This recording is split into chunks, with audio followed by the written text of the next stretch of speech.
गहू हे भारतातील मुख्य धान्य मानले जाते. महाराष्ट्रात तर काय पूर्ण जगात गव्हाचा वापर केला जातो. आपण आजच्या ह्या व्हिडिओमध्ये गव्हापासून मिळणारे फायदे आणि गहू खाल्ल्याने म्हणजे गव्हाची पोळी खाल्ल्याने आपल्याला काही तोटे होतात का? याचे काही नुकसान आहे का? म्हणजे लहान मुलं असोत किंवा म्हातारे वृद्ध लोकं असोत, यांच्या आयुष्यात गव्हाचं काय महत्त्व आहे? किंवा कोणी गहू खाऊ नये आणि गहू खावे तर किती प्रमाणात खावे? हे सर्व आपण पुढे जाणून घेणार आहोत. मित्रांनो, जर तुम्ही आमच्या चॅनलवरती नवीन असाल तर लाईक नक्की करा. गव्हाचे खूप आरोग्यदायी फायदे देखील आहेत. पौष्टिक आणि आरोग्यासाठी फायदेशीर असणाऱ्यापैकी एक कडधान्य म्हणजे गहू.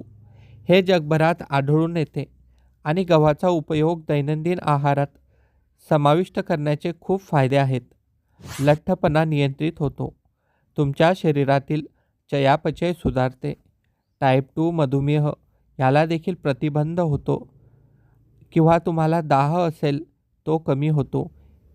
गहू हे एक असे कडधान्य आहे जे आपल्याला बाजारामध्ये सहज उपलब्ध होते. गहू हा भारतात तर काय पूर्ण जगात प्रामुख्याने खाल्ला जातो. गव्हाची पोळी म्हणजे त्याच्याशिवाय आपलं जेवणच पूर्ण होत नाही. मुख्यतः महाराष्ट्रात जेवणासोबत तुम्हाला गव्हाची पोळी ही नक्की भेटेल. वेगवेगळी धान्ये ही आपल्या आहाराचा महत्त्वपूर्ण भाग आणि एक ऊर्जेचा प्रमुख स्रोत असतात. वेगवेगळ्या धान्याच्या दाण्यामध्ये कार्बोहायड्रेट, प्रोटीन, फॅट, व्हिटॅमिनसोबत फायबरही भरपूर प्रमाणात आढळतं. तज्ज्ञानुसार ही धान्ये आपण आपल्या आहारात जेवढ्या संतुलित प्रमाणात ठेवू तेवढा जास्त आरोग्यदायी फायदा आपल्याला होईल. वेगवेगळ्या धान्यामध्ये गहू हे धान्य जगभरात सर्वात जास्त खाल्लं जातं. जगभरातील बाजारात खाण्याची विकली जाणारी प्रत्येक वस्तूत गहू असतो. चपाती असो, bread, biscuit, cake, pastry, noodles, pasta, मॅक्रोनीसारख्या आणखीनही कितीतरी पदार्थात गहू वापरला जातो. हे पदार्थ तयार करण्यासाठी गव्हाचा उपयोग होतो. गव्हामध्ये मुख्य रूपाने कार्बोहायड्रेट असतात, पण यात प्रोटीन्स, विटॅमिन्स, मिनरल्स, अँटीऑक्सिडंट आणि फायबरसुद्धा भरपूर आढळतात. भारतात गव्हाचा मुख्य उपयोग पोळी बनवण्यासाठी होतो. भारतामध्ये पोळी ही प्रत्येक घरामध्ये खाल्ली जाते आणि पोळीचे काही वेगवेगळे प्रकार, वेगवेगळ्या बनवण्याच्या पद्धती देखील भारतामध्ये विकसित झालेल्या आहेत. गहू हे भारत सरकार रेशनमध्ये देखील गोरगरिबांना फुकटात वाटते. हे चांगलं कार्य वर्षानुवर्षे भारत सरकारद्वारा केले जात आहे. गहू म्हणजे पोषक तत्वांचा खजिना आहे. पोषक तत्व आणि ऊर्जेचा स्रोत असलेला गहू हा आहाराचा मुख्य आधार आहे, मुख्यतः भारतात. याच्या सेवनाने वजन नियंत्रणात राहतं. टाईप 2 डायबिटीज आणि कोरोनरी हार्ट डिसीजचा धोकाही कमी होतो. योग्य प्रमाणात गव्हापासून तयार पदार्थ खाल्ल्याने मेटाबॉलिझम योग्य प्रकारे काम करतं आणि शरीरात चांगल्या कोलेस्टेरॉलचं प्रमाणही वाढतं. गव्हात फायबर देखील जास्त प्रमाणात आढळून येतं. गव्हात आढळणारे फायबर हे सहजपणे शरीरात मिसळणारे असतं. ते पचन मार्गातून त्याच रूपात बाहेर पडतात. याने मल मुलायम आणि जड होते. त्यामुळे ते पास करणं सोपं होतं. तसेच पोटाची समस्याही होत नाही. गव्हाच्या पदार्थाच्या सेवनाने आतड्यांचा कॅन्सरचा धोकाही कमी होतो, कारण यात फायबर, अँटीऑक्सिडंट आणि फायटोकेमिकल्स भरपूर प्रमाणात आढळतात. गव्हाची पोळी कधीही ताजीच खावी. गव्हाची पोळी शिळी झाल्यास तिला खाऊ नये, कारण की त्याच्यावरती वेगवेगळे बॅक्टेरियाज निर्माण होतात आणि मग ते बॅक्टेरियाज आपल्या पोटात जाऊन आपल्याला काही वेगळे तरी रोग होण्याचा धोका नेहमीच असतो.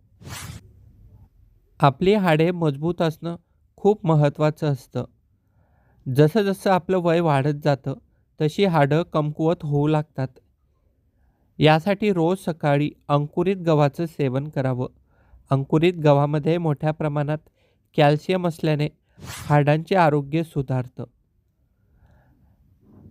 तरुण मुलांना तर काही नाही, परंतु जसं आपलं वय वाढत जातं, तसतशी कॅल्शियमची आवश्यकता ही जास्त प्रमाणात भासू लागते.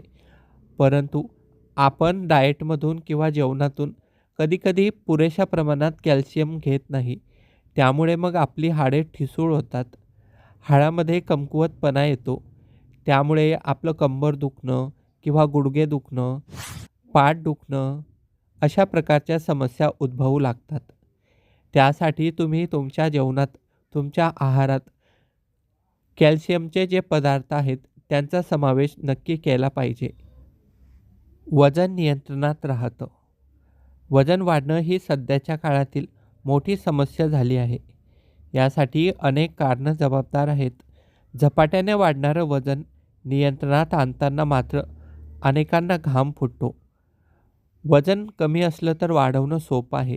परंतु एकदाचं जर वजन वाढलं, आपली ढेरी फुगली आणि मग ते कंट्रोल करणं खूप कठीण होऊन जातं. वजन कमी करण्यासाठी किंवा नियंत्रणात आणण्यासाठी तुम्ही आहारामध्ये अंकुरित गव्हाचा समावेश करू शकता. किंवा तुम्ही गहू खा, परंतु पुऱ्या वगैरे खाऊ नका. काही लोक गव्हाच्या पुऱ्या बनवतात, त्यांना तळतात, डीप फ्राय करतात. त्यामध्ये खूप जास्त प्रमाणात तेल ओतलं जातं. ते चवीला चविष्ट असतं गव्हाच्या पोळ्या. मात्र आरोग्याच्या दृष्टीने अशा प्रकारच्या पोळ्या तेलामध्ये तळलेल्या त्या योग्य नसतात. खास करून नाश्त्यामध्ये तुम्ही मोड आलेल्या गव्हाचं सेवन करू शकता किंवा सकाळी तुम्ही असा काही आहार घेता म्हणजे काही तळलेले पदार्थ, पोहा खाता किंवा तेलातून बनवलेली उसळ खाता किंवा सँडविच, पिझ्झा, समोसे ह्याऐवजी तुम्ही एक पोळी खाऊ शकता. आपण आपल्या आहारात गव्हाचं सेवन जरूर करा, परंतु काही व्यक्तींना गहू खाणे, गव्हाची पोळी खाणे हे वर्जित असू शकतं. ज्या व्यक्तीच्या शरीरामध्ये ऑक्सलेटची मात्रा मर्यादेपेक्षा जास्त असते, अशा व्यक्तीसाठी गव्हाची पोळी खाणे धोकादायक ठरते. अशा व्यक्तीने गव्हाच्या पोळीपासून लांबच राहायला पाहिजे. गव्हाच्या पोळीमध्ये ऑक्सलेटची मात्रा जास्त असते आणि म्हणूनच आपण दिवसभरातून अनेक वेळा चपाती खात असतो. जर या घटकाची मात्रा आपल्या शरीरामध्ये मर्यादेपेक्षा जास्त वाढल्यास भविष्यात आपल्याला काही गंभीर समस्या होऊ शकतात. गव्हाची चपाती खाल्ल्यानंतर पोट फुगल्यासारखे वाटणे. पोळी जेवणात अधिक असल्याने आपल्याला कधीकधी पोटात जड वाटायला लागते.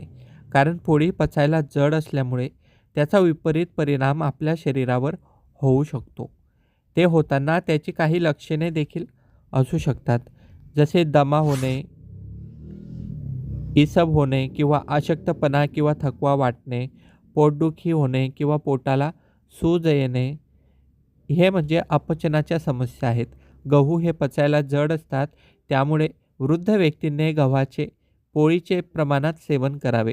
जास्त प्रमाणात खाऊ नये, कारण की जे वयस्कर लोक असतात त्यांची पचनक्रिया देखील मंदावलेली असते. मात्र लहान मुलांनी गव्हाची पोळी खाल्ली तर त्यांना काहीही दुष्परिणाम इथं दिसून येत नाहीत. तर मित्रांनो, हे होते गव्हाचे काही फायदे, काही तोटे.